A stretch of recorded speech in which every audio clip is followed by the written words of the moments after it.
I want to head over to the next session, which addresses one of the points that you mentioned, accessibility and affordability, because we do think that putting heat pumps next to photovoltaics, maybe even putting heat pumps and photovoltaics and electric vehicles together, is helping the affordability, is making a better business case. And I'm very happy to welcome on stage Marta Navarrete Moreno, a long-term friend and ally really of the heat pump industry, if I may say. She has also stolen one of our employees from us. We heavily gave her over, of course.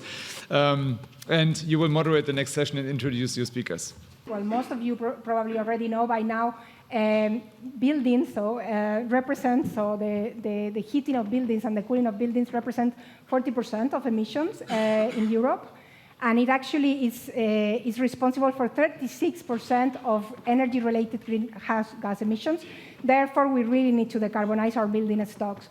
And heat pumps and solar power combined are a perfect solution for this. We also talked just before about the energy crisis. Last year, we all suffered this huge increase of gas prices, which show how important it is to reduce our gas dependency as well. We have very clear targets from the Commission, from the RepowerEU. We are talking about 30 million additional heat pumps by 2030. And also we need to reach 600 gigawatts of PV by the same date. But also the crisis last year was an opportunity, if you think about it, because consumers became much more aware of the importance of energy prices and the drawbacks of depending on fossil fuels to heat their homes. So heat pumps, again, and PV become really a solution for this. So we have today a panel of experts from the PV industry, but also from the heat pump industry to discuss this important topic. So I would like to invite our panelists. So first of all, Naomi Chevillard from Solar Power Europe, which is the Europe's association for solar. You can sit there, Naomi. So Naomi is the head of regulation in Solar Power Europe. Prior to that, she worked for the French TSO, RTE, and also for the French government, and also on offshore wind. I would also like to invite Alex Chambry, who is correct. Thank you. Hello. Alice is leading Viessmann's group, Public Affairs and Sustainability. She's been with Viessmann since 2019. And in her role, she focuses on decarbonization of heating and cooling, digitalization, and competitiveness. And Alice has 19 years of experience in policymaking with a strong focus on energy and climate policy. And our last panelist is Daniel Stromer. Welcome, Daniel. Daniel is Vice President for Business Strategies and for the home segment of SMA Solar Technologies. He focuses on PV home solutions, sector coupling, and energy market integration, and he has more than 17 years of experience in the PV industry. So welcome the three of you. We have a very red black panel today. We didn't coordinate, so this was a surprise. So let's start by the basics, if you like. So why are PV and heat pumps essential to decarbonize the building sector? What are the benefits for end users, and are there any specific synergies that make them even better when combined together? And maybe since this is a male-dominated panel, we start by the man. Yeah, so thank you very much, first of all. Yeah, so it's a pleasure being here. We are really try at SMA to looking from the end customer perspective, right? And we see that the customer asking themselves if you, building up a new house, or if you, renovate your house and you're looking for energy efficiency, you ask yourself, what is the solution? How I can produce in the cheapest way my own electricity? What I have to do by going, bringing my mobility also to an electricity way, so by an EV car. And last but not least, of course, how I can heat up my house with electricity. So And this is what we see, that the synergy by producing with solar power really, to extend the self-consumption, I think this is the most important point. And here the customer asking themselves, how can we realize it? And this is the reason why we be here, because SMA is really looking for strong partnerships, because we believe just the both industry can do just solve this issue in joint forces. Yeah, okay. So Alex, what do you think from the HP perspective? There are a few aspects. The one is the end user side, which you mentioned, and I want to emphasize it again. Depending on the studies that you have for the end users, by combining PV and heat pump, in a conservative scenario, they can cover 30% of their heat load with the PV. In a very optimistic scenario, which comes from Solar Power Europe, you made a study which showed that you could go up to 60%. So you can argue what is the exact share, but whatever the outcome, for sure, a part of the very important heat load can be covered by renewable energy, and we know there is a very high consumer demand. On the very high consumer demand, is there a consumer demand? I'd like to share one anecdote from the German market, a recent one, which shows how keen is the market for heat pump and PV combined. The German government recently published, I think it was a few weeks ago, a new subsidy schemes allowing to subsidize part of the total investment cost for PV heat pumps combined.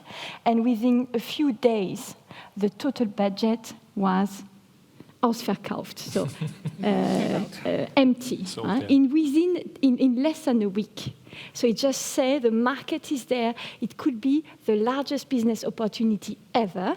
And we made a calculation for fun with my team, 600 gigawatts. Plus, so actually, if you talk about the residential sector, 300 gigawatts residential commercial rooftop PV will be 300 gigawatt plus 30 million heat pumps by 2030. In order to reach that target, it will mean that you will need to install every day, between now and 2030, every day, 10,000 heat pump PV solutions. So I'm from Viessmann, you are from SMA. So we are saying it's a fantastic opportunity for the climate, for the end users, and it is probably one of the largest business opportunity ever.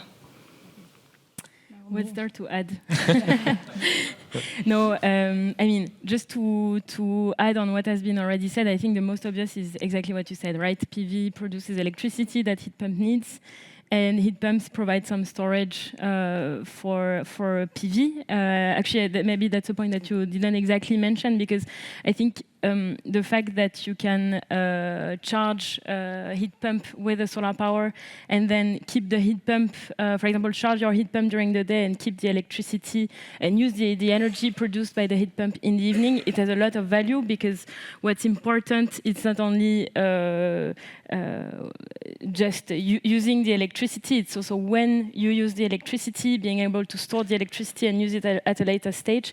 And that's a very important benefit for us. It increases self-consumption coverage and the financial benefits that are associated to that. So we did indeed do a study called Solar Power's Heat that we published last year, where we looked at the economic savings that you had by combining the two. And we realized that you multiply by 3 the energy savings on the bill if you add on top of your heat pump a solar PV system. You multiply the benefits by 2 if you look at the Spanish market, and almost 2 in Italy. So these were estimates that we did in a time of energy crisis. So we consider the energy savings against the high electricity bills that everyone had at the time. But we also made scenarios where we looked at electricity price evolving in the next years, including in back to normal, more or less, gas scenario. And we still saw that by adding a solar PV to the heat pump, we had an extra benefit on the bill of almost 50% compared to a normal electricity bill. And I think there are also other advantages, maybe you can come back to that later, that are not exactly only for the consumer. One thing is just having the intervention at the house only once, and that's a benefit for us because we like workers. That's also a benefit for the consumer in terms of comfort. And of course, for the grid, it also makes more sense. Yeah, definitely. So I was saying at the beginning that we have very high policy objectives. And I would like to have your opinion on, so what has been the trend that you have seen in the rollout of heat pumps and PV in the last years? And how do you see the way forward? And are we going to be on track for these ambitious targets, 600 gigawatts of PV by 2030, 30 million additional heat pumps? So what do you think? Maybe the heat pump Yes, perspective first? We will share the work, heat pump PV. So I speak for the heat pumps. I'm sure you heard it today from Thomas Novaks and the colleagues. So we've seen a very, very positive growth last year, which we all were very happy to see. Finally, the heat pump wave is coming. This year, it's a far less optimistic situation. And we have been explaining that a lot to the governance, because you don't see it immediately on the market, because there is a time lag between, because we have been in a supply chain disruption topics. So we on the sales figures, there is a time lag of more than 6 months or sometimes 9 months between the order intake and the installation. So statistically, most governments would see a very high share sales of heat pumps still this year, while the reality is another one, a much more good indicator is, for example, the order intake, which is most often a confidential figure. But another good indicator is the number of applications for heat pump subsidies, which is a public information. And for example, if you take the German market, in the first 6 months, the number of applications for subsidy scheme decreased by 60% compared with the previous year. So with that in mind, it's very clear that we will not meet the 500,000 installation of heat pumps per year, which is a target in Germany. And that's Germany, but it's the same in Italy. In Italy, the heat pump market collapsed by 50% this year, in the first half of this year. The main reason, again, is that the super bonus scheme in Italy was reduced. So again, the market reacted heavily. But in Poland, again, you don't see it immediately on the market because the wholesalers made enormous stocks of heat pumps, but they could not sell it. So we'll see in the coming months frictions on the Polish market, and the same goes for France. So I would say that the figures this year are quite worrying, and we need further policy support. Yeah. So.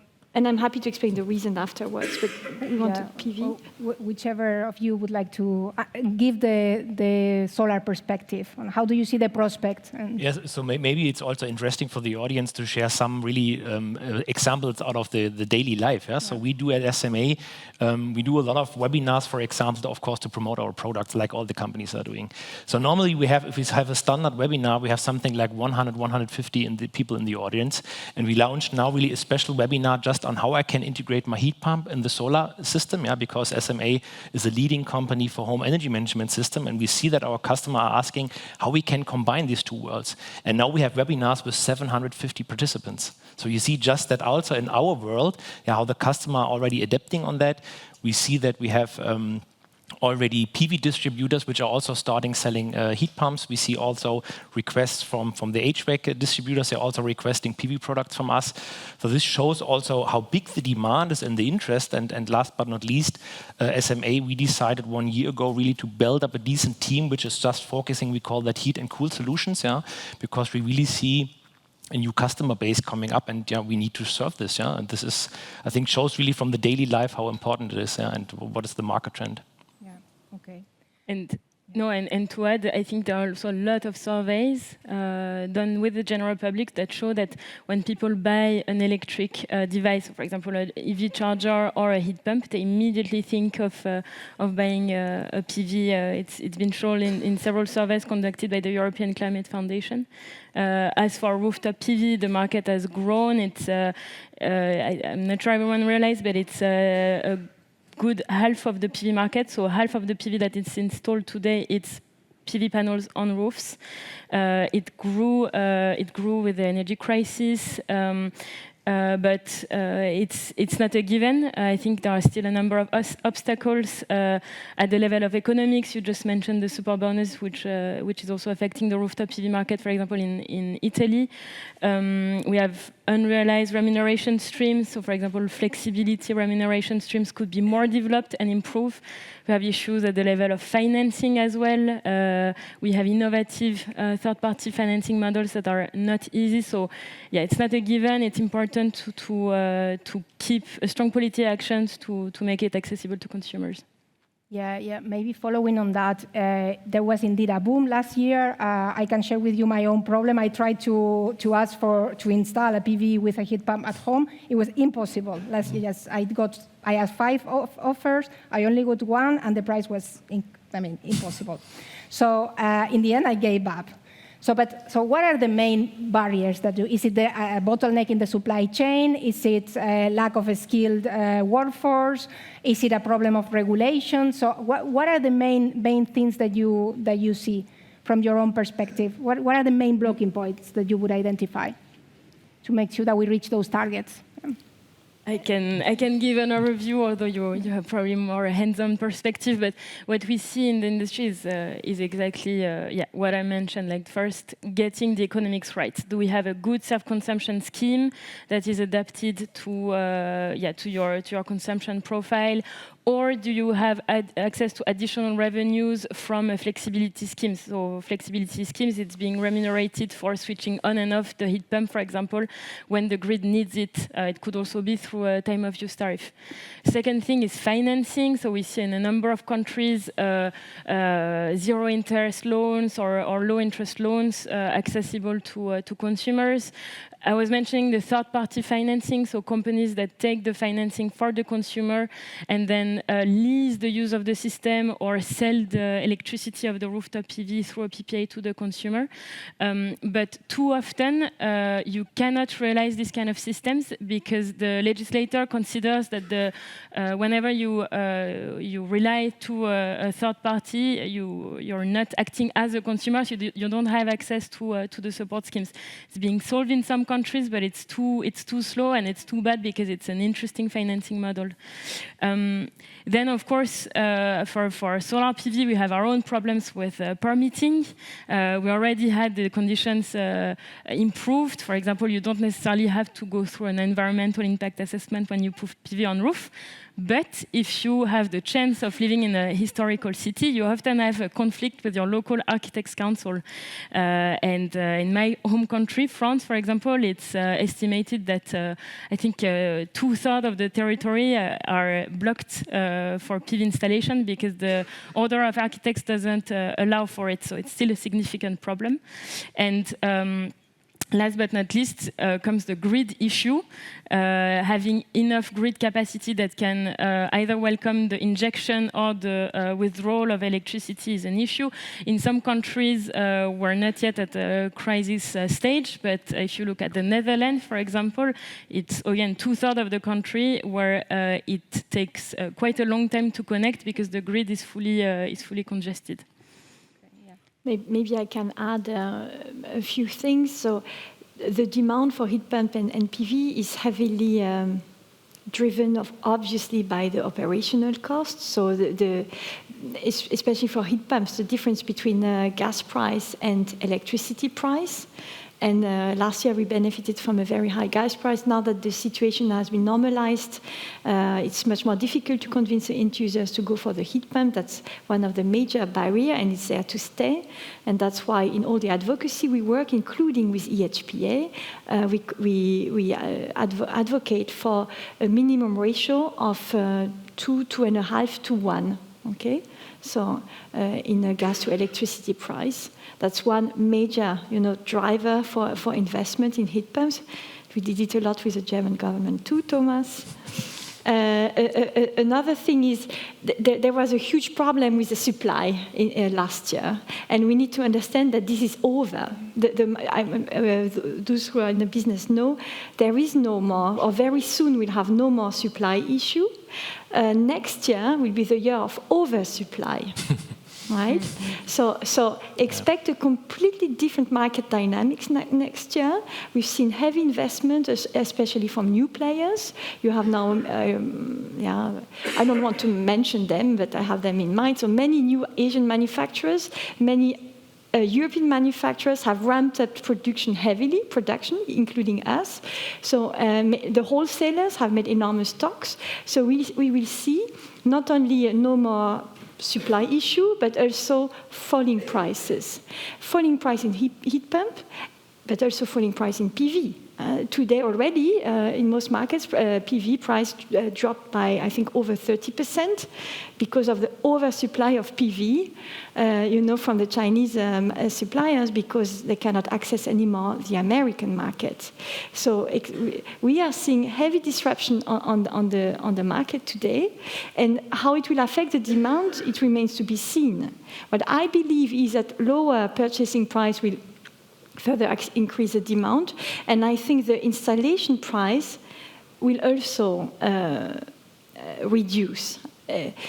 When you install a heat pump, 30 to 40% of the total investment cost is due to the hardware.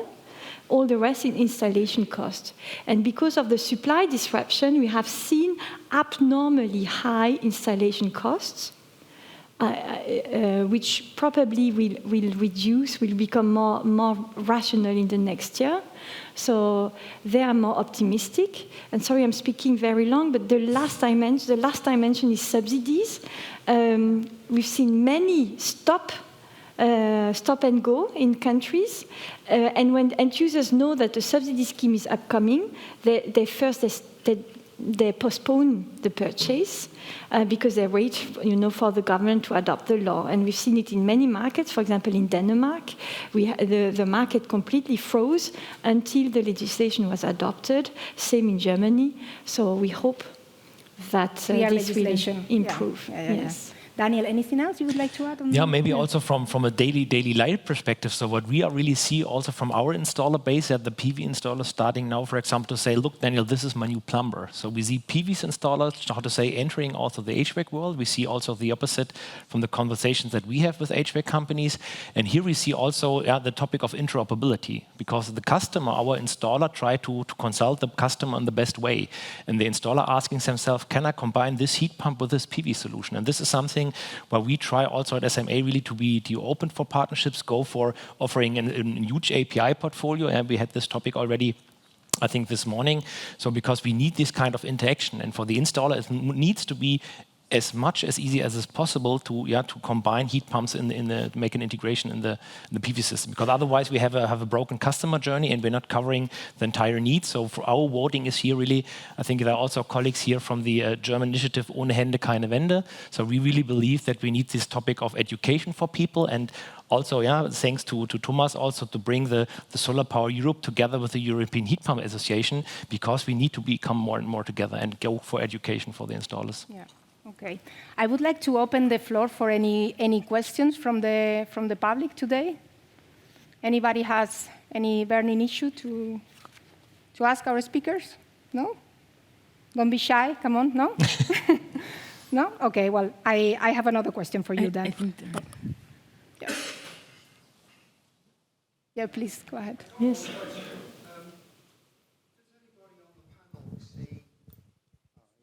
I have a microphone as well. Does anybody on the panel see possibilities in the future for wide-scale adoption of connecting solar into heat pumps on a DC electrical system instead of an AC system, a DC system? That will be for you. Yeah, I think so. So I can give it a try, because we already, with this gentleman yesterday, we had already a short discussion on that. So of course, it's always that we at SMA, we are of course open to all the technical developments. Yeah, but of course, especially for SMA, we are an inverter company, yeah, and we discussed that point. So our belief is also in the technical solution for string inverters. Yeah, so if you compare it to other solutions, and this is the reason, though, that definitely if there are new things coming up, so I just can say, okay, let's keep the conversation ongoing. We are open to that, but our technology focus is, so to say, on the inverter, and this is of course easy how to say how you can combine it with the story for the future. Yeah. That would be my answer. Yeah. Okay. Yeah. Another area that we briefly touched upon was jobs and the creation of a resilient economy. Yeah. Is there anything you want to add from that angle when it comes to heat pumps and PV? Yeah, I mean, it's the perfect time to talk about this, because it's the year of skill, sorry, yeah. This year. So it's a European campaign, and it's the Solar Jobs Week. So we published our jobs forecast just on Tuesday, where we show that the solar industry will need 1 million people by 2025, which is relatively soon when you think that becoming an electrician takes on average 3-4 years. We're already late, basically. So yeah, in the PV, rooftop PV segment, and I think in the heat pump segment, we need enough people, but we also need enough trained people, people who know how to install the PV on the roof, who knows how to plug the electrical system to ensure safety. So yeah, it's important to mobilize policymakers, and in particular at very local level, to develop training schemes. The good thing is that we have a lot of companies in the solar sector, I'm sure in the heat pump sector as well, who are very innovative with modular training, and that can reskill people to do parts of the installation work, all the mechanical work, all the pre-cabling work, for example, and there is a lot that can be done, but we need to escalate that challenge also at very political level, so that the whole system prepares for the need of workers. I see that Thomas has a question. Regarding affordability, we have discussed in various panels that we also want to provide solutions to low-income families in social housing. Maybe to the two of you, but also to you, Naomi, is there any trend to bring packages of heat pumps and photovoltaic into these type of target groups to facilitate the uptake of renewable energy also there?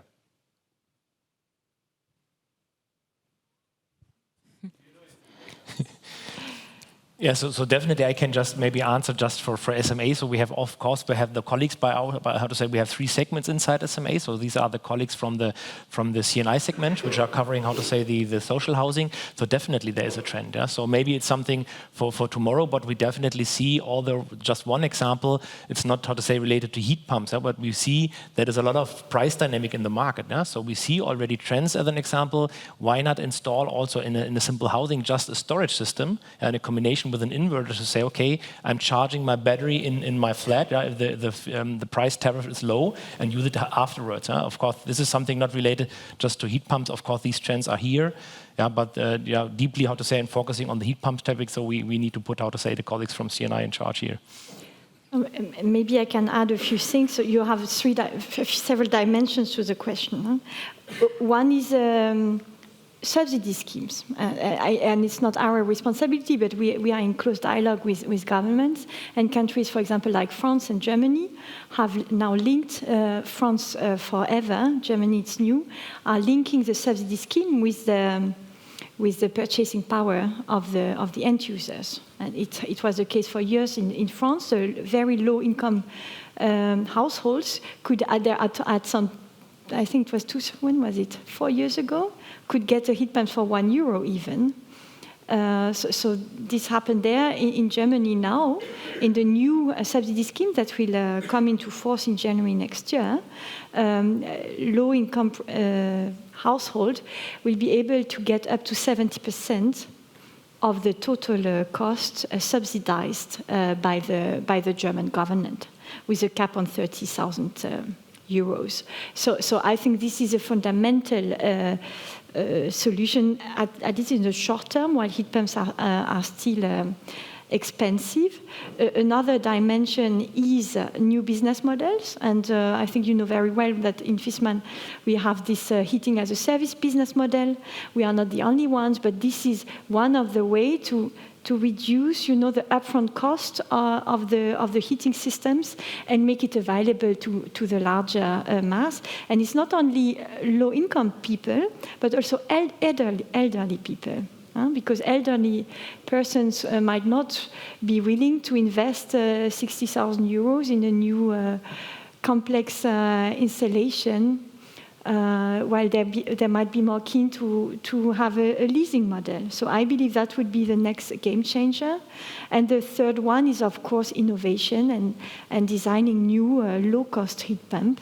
And there I believe that in the next 3 to 5 years, we'll see massive innovation on the markets.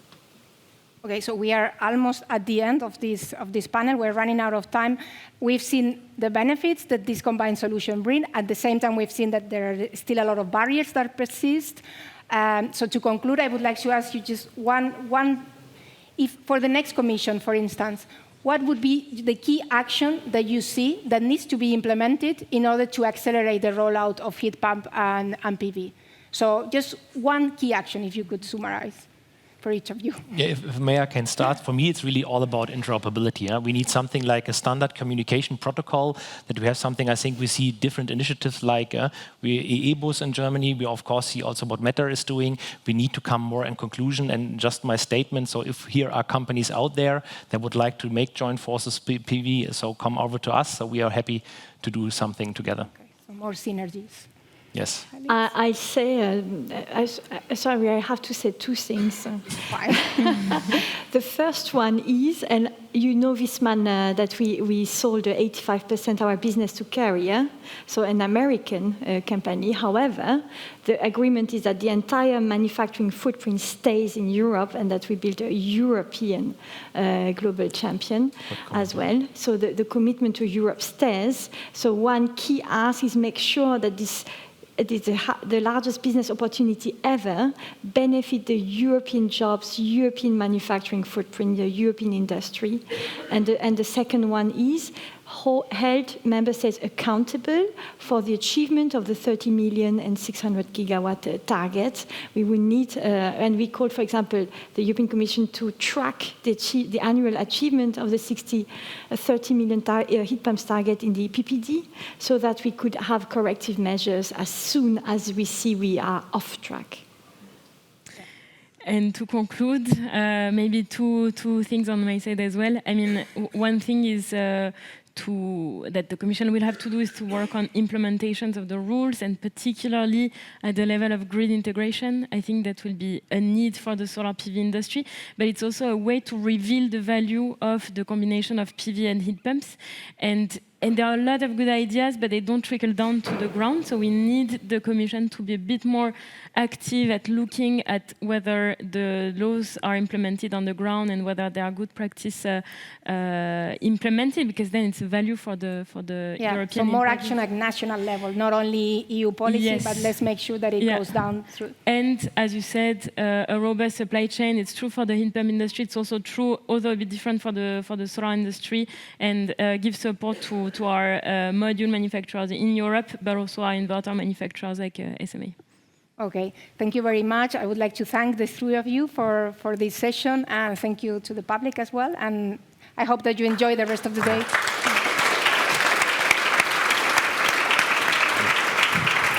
Well, thank you very much. Thank you. Thank you very much, Marta. Thank you very much, Marta, and thank you everybody for the, again, very to the point comments. A lot of points were mentioned again that we could have put into other sessions.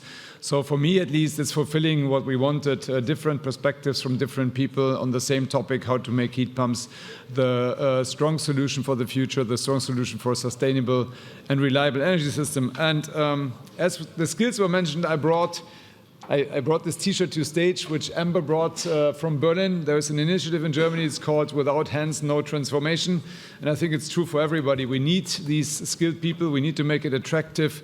We need to make it attractive to think that being a heat pump installer is a really good profession. I think it is. If I was 18, I think I would really become a heat pump installer. What better thing could you want? And then you connect that with photovoltaic, and you become a happiness installer for people.